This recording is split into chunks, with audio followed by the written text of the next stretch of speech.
Um, Distinguished and esteemed audience, welcome to the panel discussion Fostering Economic Security, Striking the Balance Between Global Cooperation and Tech Sovereignty.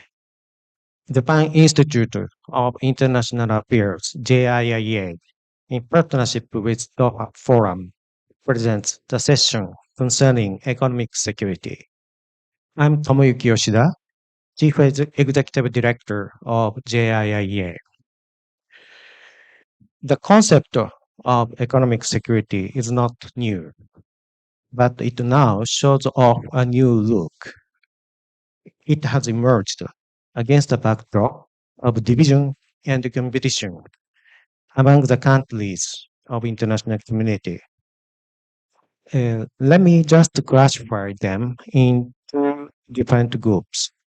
The first group is emphasis of economic aspects of traditional national security concept. Countries seek for innovative technological superiority in the area such as artificial intelligence, quantum computing, and biotechnology, and so on, as they regard them as a means to enhance security capability. In particular, the competition is getting severe in the fields of CPU and HPM, which are regarded essential for advanced artificial intelligence development. Governments input large scale of assistance or subsidies to semiconductor industries or restructure its supply chain in more resilient manner. Concept of small yard high fence may best fit to this domain. And the second group is reinterpretation of economy by security thinking. Here is not just critical, sensitive technology associated with national security, as I mentioned earlier in the first group, but even daily necessary commodities may be subject to the risk of supply disruption. If it occurs, people's lives are endangered. Such situation may be caused just not by natural disaster, armed conflict, or pandemic, but also by economic coercion, weaponization of economic interdependence.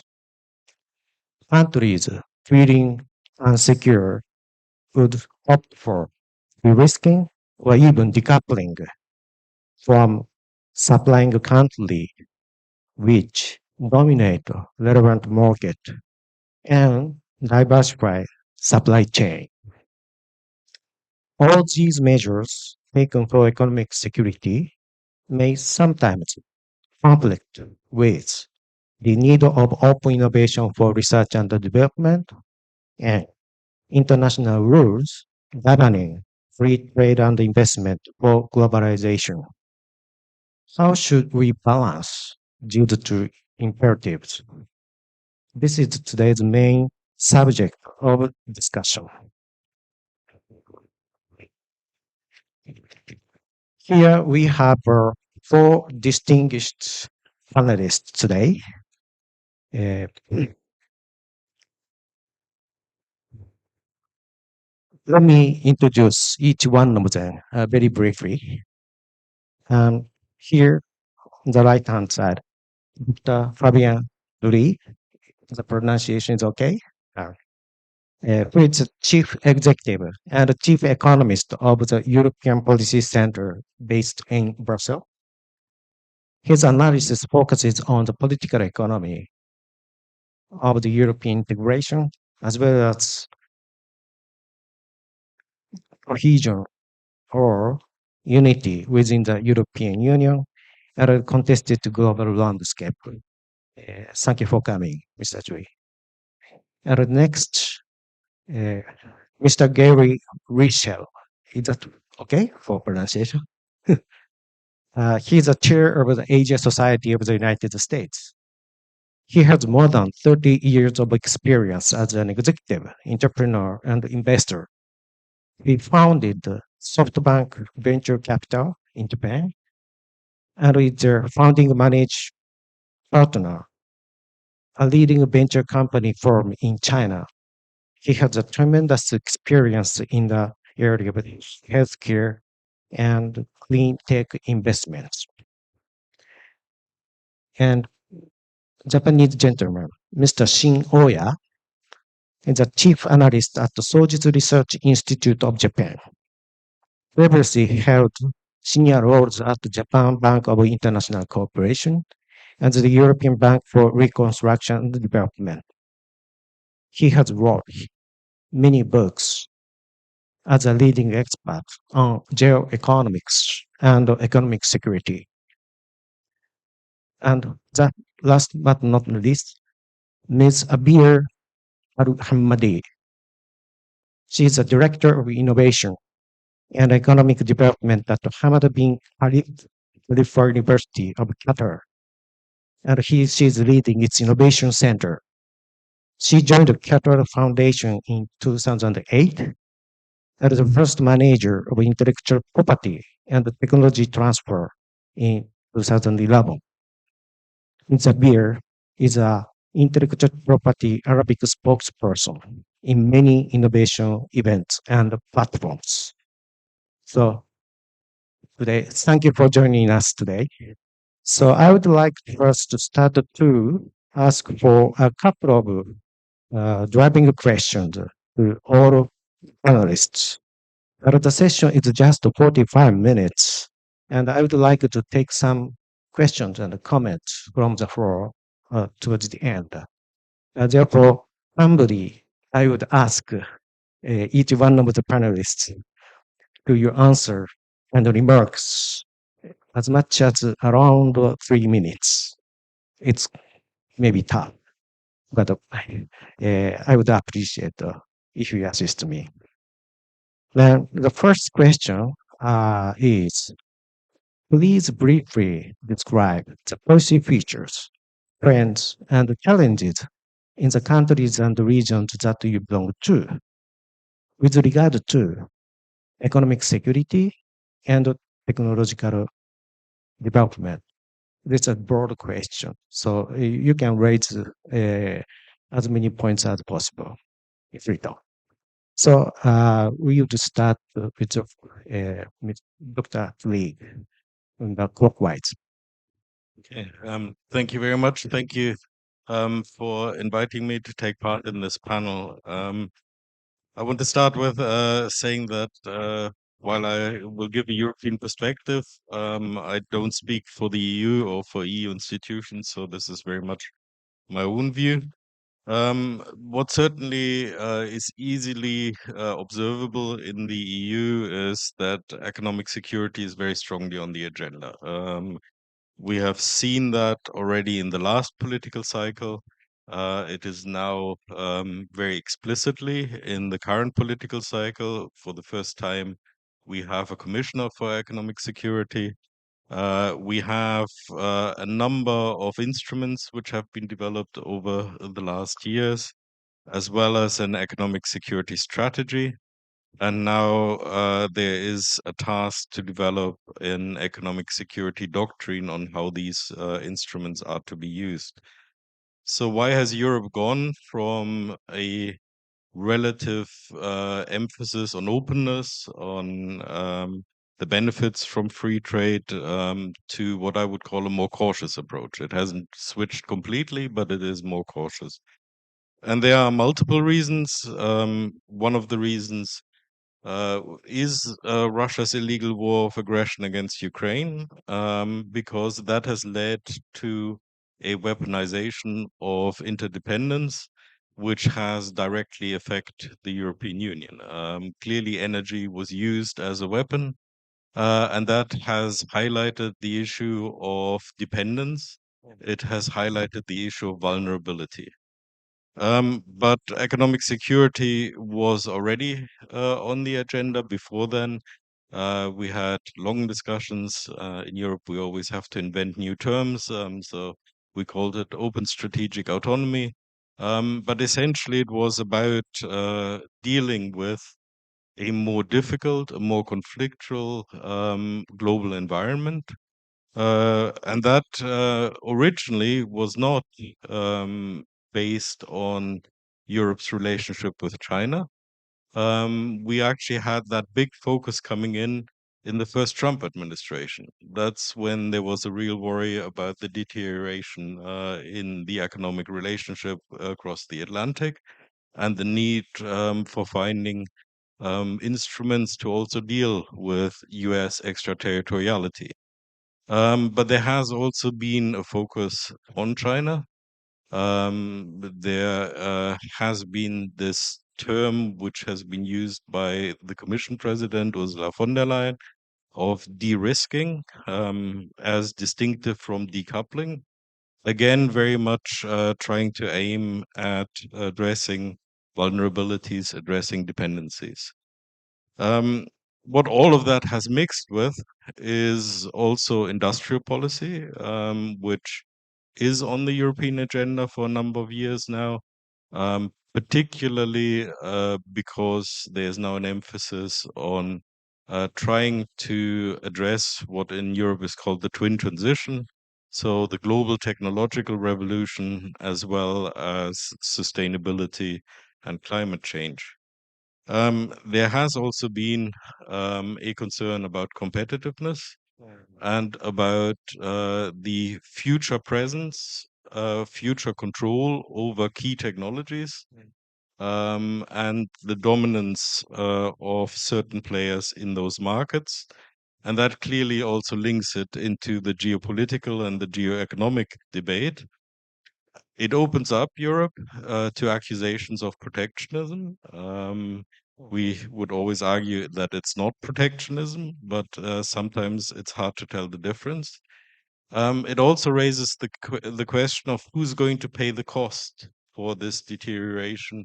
Who is going to pay the cost for economic security? Because if it is a public good, then somebody will have to finance it. So all of that, I think, is a more difficult, a more contested environment. But I would argue that that's very much the global trend we're seeing, that we're moving towards trade and investment, which is less open, more conflictual, more contested, and less rules based. And I think that is also what we're facing in future, and not least accelerated by the Trump administration to come in January. Okay. Thanks. So just for a little historical context, I tested the first chips that went in the IBM PC for Intel back in 1980. So I'm much older than almost everyone in the audience, and have been in technology for quite some time. The thing that the situation we're in today is quite different in terms of where technology is evolving. For the longest time, the US was very fortunate in that virtually every major technology came out of the United States. And so it was very used to, very comfortable having the leaders in almost every company, almost every area. And most of the companies were US companies that became the leaders overseas. And that's only accelerated over the last 15 or 20 years, with the exception of China. And so when you start to look at economic insecurities, or you look at insecurities in general, China has always suffered from the food insecurity. It's also always suffered from an energy insecurity because it's heavily relied upon imports for those. Technology, it also has been heavily dependent upon imports. And so these are three fairly deep-seated insecurities in China's history. And that has led it to a number of policies made in China 2025 and some of the trade policies that it's enacted over time. For the first time, the US is actually having to deal with China or deal with another country as a major competitor at scale. There are only two countries in the world that have a venture capital ecosystem that is complete, meaning you can raise money, you can invest in startups, you can grow the startups, you can take the companies public and liquidate within your own borders. The US and China are the only two countries that can do that at scale. And China's evolved that capability really in the last 20 years. So this is new in terms of how the US is responding to some of this. The other side of it is part of the US response, Yoshida-san mentioned, we're talking about putting a small yard high wall, well, small garden high wall. Well, the garden never stays small. So the garden always grows. The walls always get higher. When you look at the history of technology, it's a terrible mistake because you cannot name at any point in history for any extended period of time where putting a moat around technology was successful. The successful strategies for technology was always diffusion, meaning that you distributed it as rapidly as possible within your own borders and you distributed it globally as rapidly as possible. And the companies and the countries that led in that were the ones that were most successful. So that's something the US is going to have to come to grips with on in terms of its policies. And I've spent a fair amount of time in DC the last couple of years looking and working on that. I think the other comment I would make is we're at a new stage of public-private partnership. The public-private partnerships of the past were the government telling a company, yes, we're a partner, but the government's 90% and the company's 10%. That's changed. When you start putting the words Microsoft, nuclear power plant in the same sentence, you are in a different world. And so the whole AI infrastructure that's requiring hundreds of billions of dollars, sometimes by a single company, in order to be successful, has put us into a place where even most countries do not have the financial resources to invest in this kind of infrastructure and this technology, not at scale. And so the way that companies and the way that countries and the way that the developing countries and countries that don't have those resources interact is going to have to fundamentally change in a way it's never had to change before. So, Okay. Thank you, Yoshida-san, for this great opportunity. I want to speak about the situation in Japan. In case of Japan, in year 2010, we have some incident and which affected very much our way of thinking.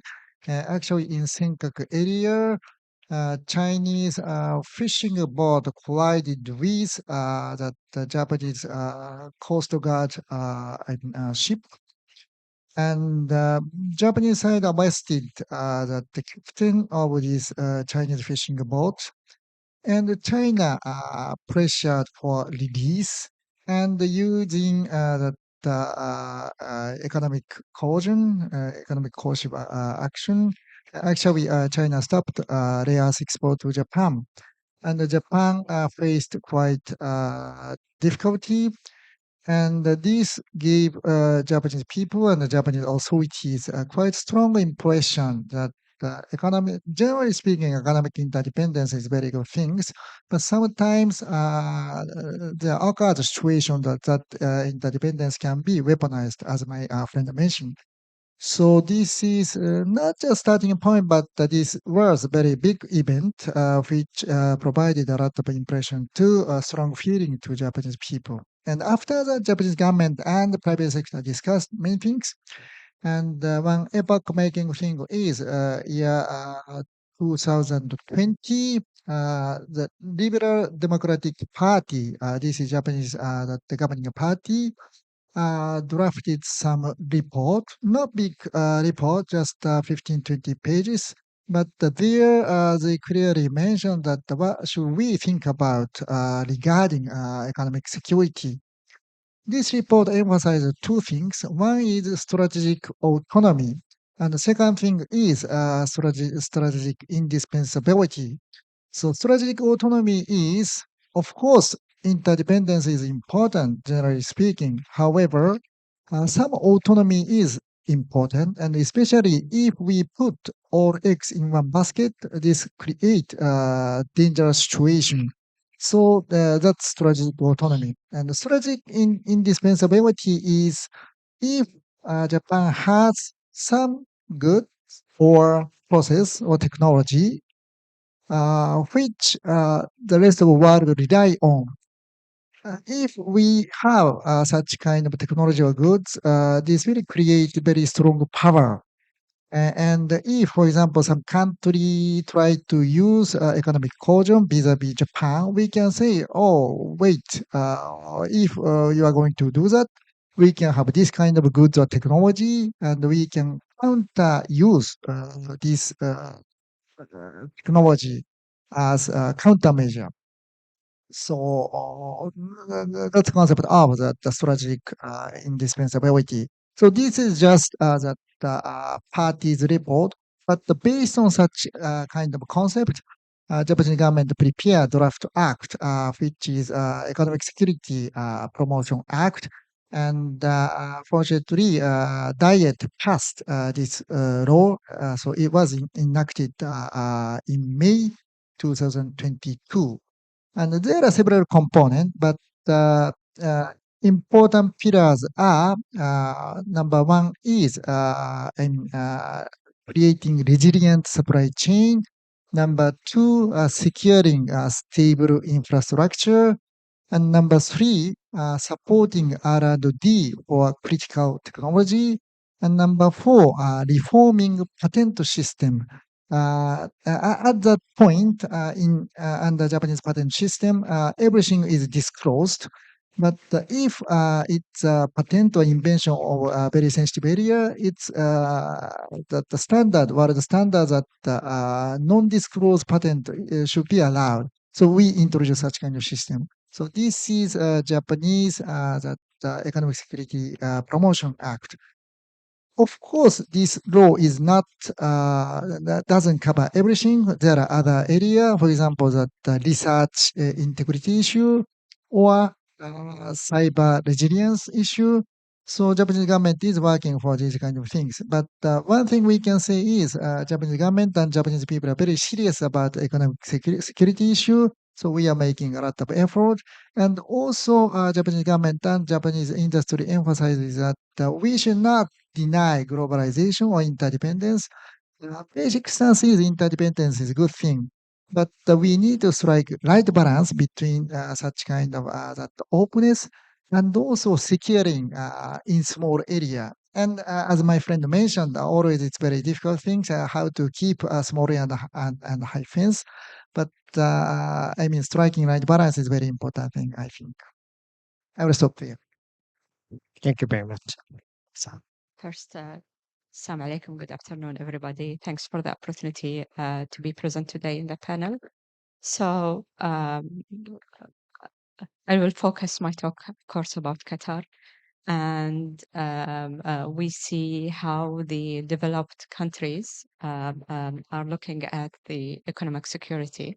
Now I'll talk more of the emerging economies. So in Qatar, first, when we talk about economic security, we usually, first of mind, we think about economic diversification. As you know, our economy is highly dependent on the hydrocarbons, on gas, and it is very important for us to move away from the hydrocarbon. We in Qatar was fortunate about, the government is very aware of, how the world is moving. We had in 2008 the Qatar National Vision, and after that we have a series of documents, national strategies. The last one, the third one, was announced last year, and it concluded the cycle up until 2008. And we have like a major target, for example, to increase the contribution of non-hydrocarbon contribution to the GDP up to 4%. We have an economic growth model where we focus on key components like specialized clusters, like enabling business environment. And we are very fortunate that the government have put innovation up into the agenda of how to make a sustainable economic model for the country. So the journey for innovation, I mean, the country have put enormous efforts in the past 2 decades in order to put Qatar in the global scene when it comes to technology development and innovation. It created an excellent infrastructure like the ICT, 5G, and so on. Most importantly, an excellent infrastructure and reforms in education and research, which has started in 2006 with heavy investment and allocation of the GDP around started around 0.5% of the GDP and aiming to increase till 1.5 by 2030 on R&D. Um, of course, we have invited many multinational companies and to be part of the technology scene within Qatar, through a creation of multiple free zones and many regulatory incentive for them to be part of here. I think more recently we have seen also major like a push from the government in the last 2 years. We have this year the announcement of fund by the Qatar Investment Authority. We have invited major platforms to Qatar through the Web Summit, for example, and Tech Life next year. We have seen many other FANAR initiatives to create an AI model, a data model, data Arabic concentration of Arabic data for AI and so on. We have seen an increase in the output of technology creation and the number of knowledge professionals in Qatar and the publication in Qatar. I think the momentum is there, but as a just emerging ecosystem, we depend heavily still on collaboration with the global, partners. At this stage, rather, we see the shift from other, economies toward more of a sustainable. But at this stage, I think the best way for Qatar to ensure sustainability in technology, if we can talk about it now in Qatar, is to make sure that we create the right talent ecosystem here to create the capacity to have the right critical mass in order that if there is any shift or and maybe not able to import a specific technology or something, we can shift to another technology, we can absorb others, and so on. Oh, thank you very much. Well, I have said that there, the so the panelists from the Europe, the United States, and Japan, or the advanced economies, emphasize that the trend, the increased growing importance of the economic security with their the competition and economic coercion intensifies. And also, Mr. Edlig emphasized that the openness of the economy is important. However, that it's going to be a very cautious approach in coming years. And also, the less open trend is obvious. And Mr. Uh,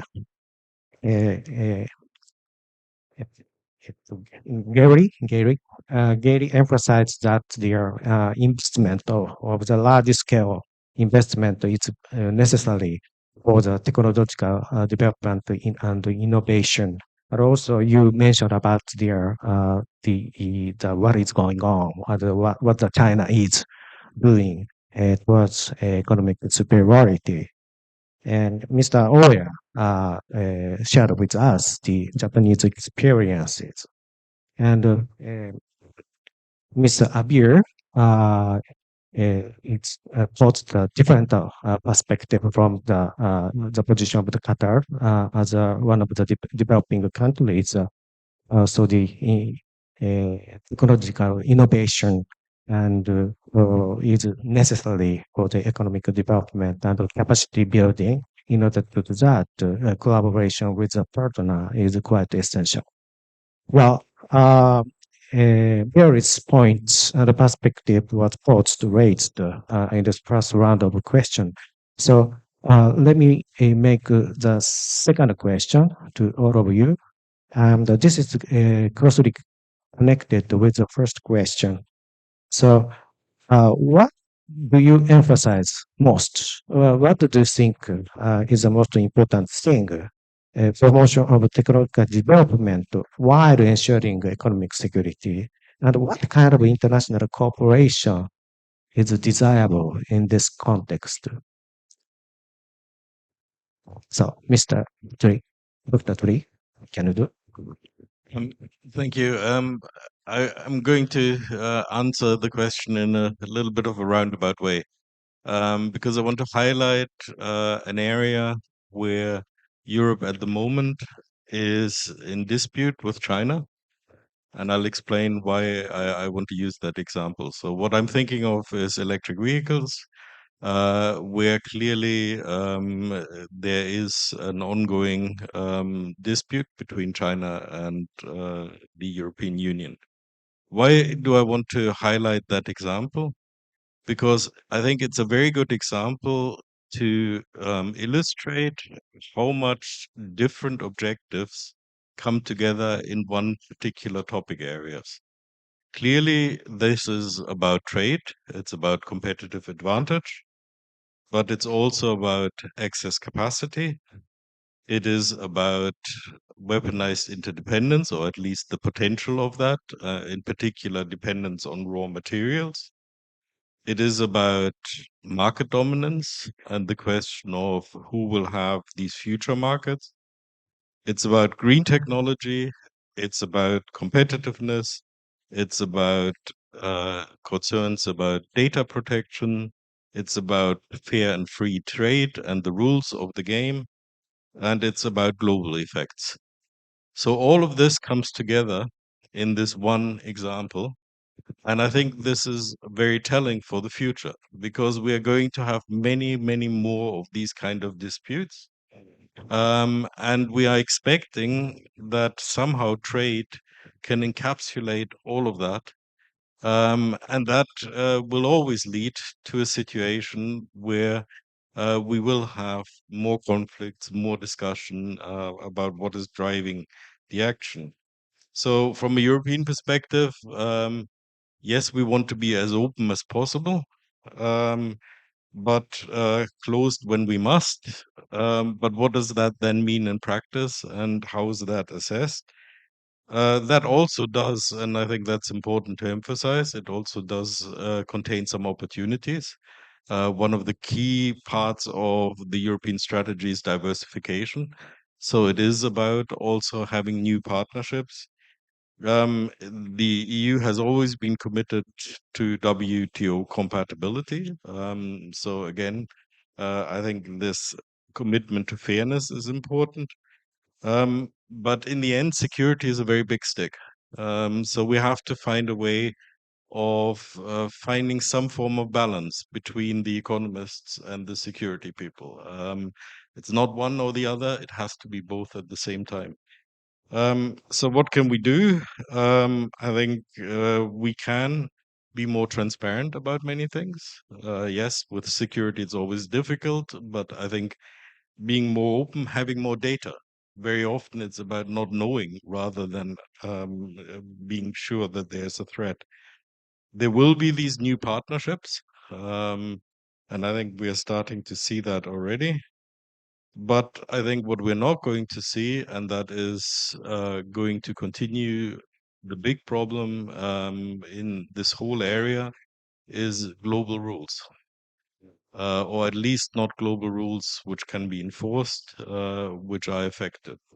And I think that is a major problem as the global environment is getting worse, not better.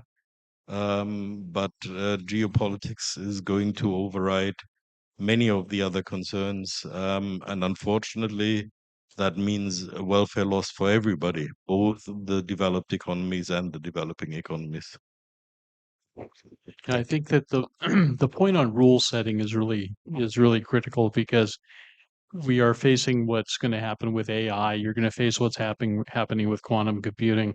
You have a lot more activity going on in space. You have a lot more you have all these new extraction industries coming up around rare earths. Europe and the United States are having to rebuild the ability to process those products, which for a lot of environmental reasons they have stopped. And now you're realizing that from a supply chain perspective, there's a risk associated with having too much of that concentrated in China. So all of these things, it's not just trade. So it extends very quickly into your environmental policies. The the problem with using security as the lens that you look at this through is that it does distort everything. I remember when we set up our fund in China 18 years ago, there were 29 areas where foreigners were not allowed to invest in China. So those were all restricted for national security reasons, and some of them made no sense whatsoever. But that was the way for China to simply make it harder for foreigners or harder for other people to get visibility to that part of the economy. So depending on it's going to be a very uncomfortable situation when security is important, but it's going to change with each election. So in Europe, you'll have 7, 8, 9, 10 different elections that'll affect how countries react to security. The United States, we'll see what winds up happening with the Trump administration. May not be as different from the Biden administration as people think, but it still is going to vary depending upon the election. So the security lens will distort things. The other thing that will distort things is again the amount of capital required to play in this game. So I would submit to you, if we're sitting here in 10 years, you're not going to, right now, there are 300 large language model companies in the world that have raised over $500 million. That is an extraordinarily large amount of money for that many companies to have raised in a single sector. I would predict 90% of those companies won't exist within the next 10 years because this is going to be something that's going to be a lot more like a utility than it is a software application or something that we're used to. And that's going to require an entirely different way of thinking about it. It's going to require an entirely different way of cross-border cooperation as well. Thank you. Juan-san. Yes, I really enjoying that my fellow panelists this discussion, and I mean mention based on their argument, and most of part I agree, and but especially that the relationship between security and also free flow of idea or free flow of goods, this is very nuanced and very difficult area. And as most of you know, that Adam Smith himself mentioned that security is more important than opulence. Opulence is at the wealth. So as a matter of philosophy, it should not be rejected that we are going to take into account security element in international trade or international economic activities.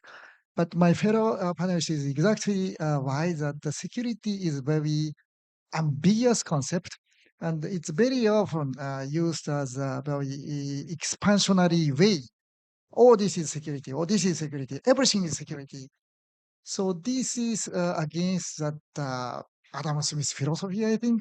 So how to distinguish that real, whether it's real security issue or not a real security issue? This is very important. But good thing is, if one country tries to expand security concept very much, maybe other country suffers, but such country who advocate this expansionary security concept also suffers.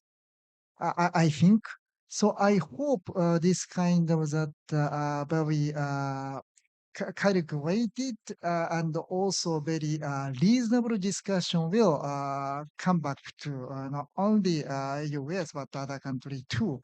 And especially dangerous thing is that very often protectionist sentiment will, the real reason for security argument. This is very dangerous, I think. So therefore, I think not only that scholar, academia, but also that ordinary people understand situation and try to go against a very simple populistic view. That's very important. Maybe I expanded too much, but that's my feeling. Thank you for honest comment.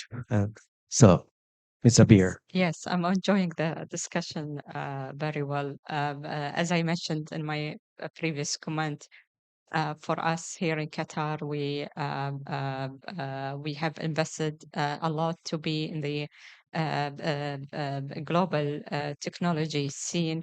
We still depend a lot on our partners, even from the education sectors and from around the globe. Um, um, I think there is a move toward technology democratization. As mentioned by my colleague, the West has been for a long time the creator and the originator, maybe the US of technologies. Now we have many players around the globe. I think for a very small player like Qatar, here it is, at this stage, we can talk about security or having a balance by maintaining our of course, like every nation, security over our data, over our critical infrastructure, having a diverse collaboration from the west and east, and but again, I mean, recently we have the royal visit to the UK and the investment, a huge investment toward climate technology. We in Qatar support, a partnership, and will continue to do the partnership with the aim also to develop our local expertise, our local ecosystem as well, to secure our economy as well. Okay, thank you very much all. So we have 3 minutes left, and before concluding, I would like to take some questions or comments from the floor. So please raise a hand, identify yourself, and put your answer as short as possible. So, lady in the front, please.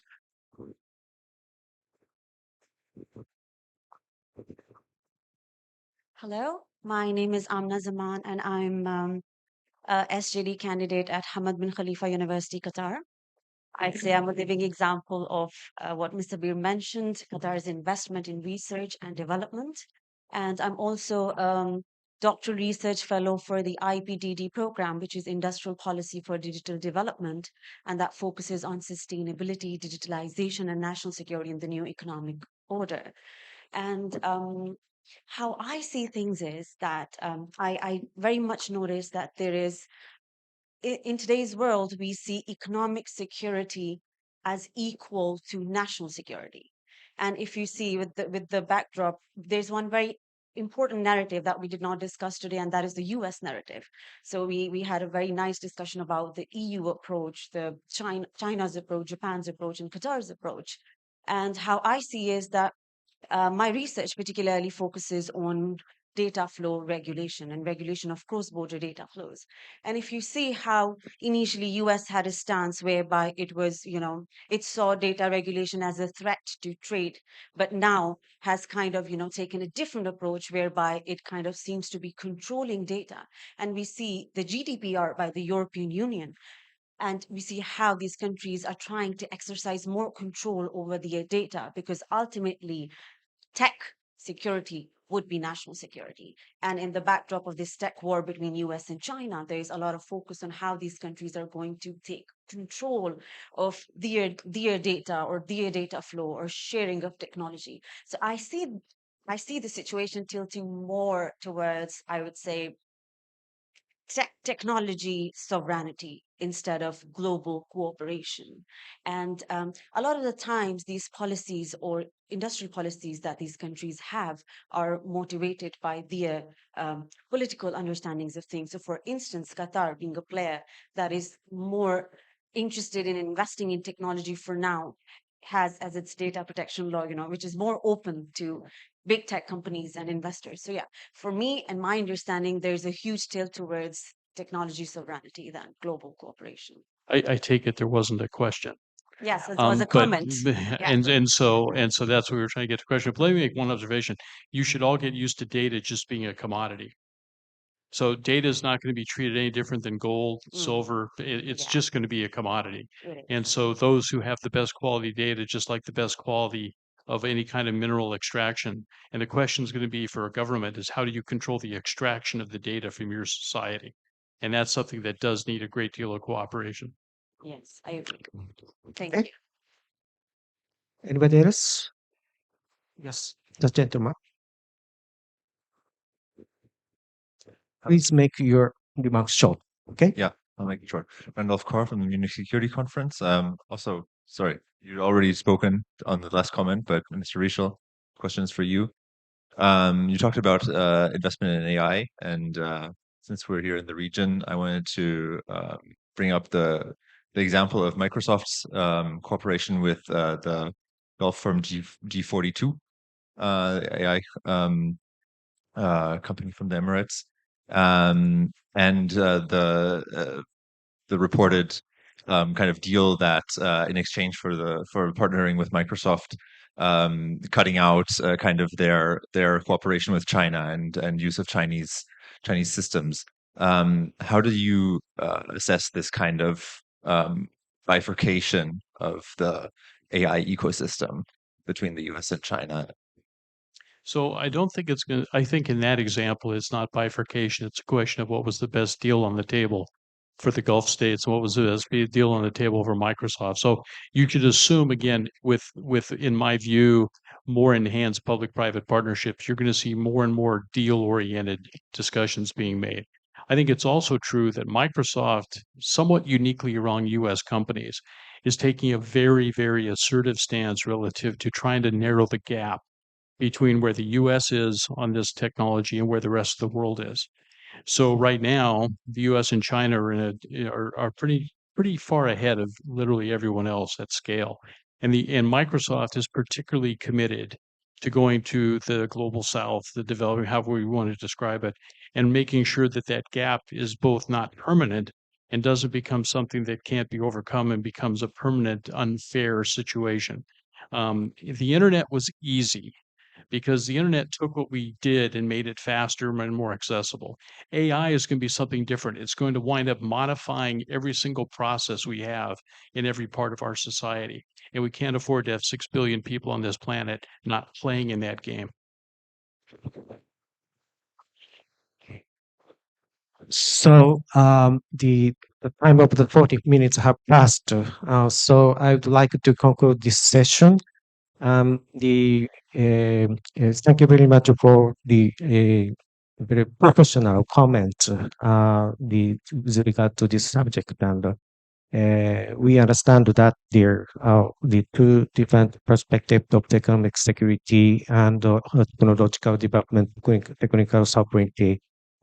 This is a striking the uh, two fundamental questions for us, and it is getting too more difficult in the coming years. But we do understand that there are also developed economies, advanced economies, try to be open as much as possible. But at the same time, we have to respond to this necessity for securing the economic security.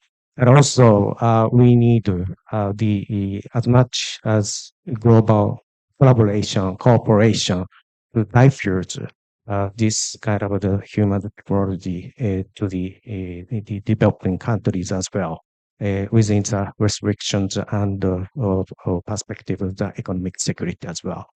So this is the end of the session, and thank you very much for participation today. And we will look forward to this argument would be beneficial for all of you for considering this subject. Thank you very much.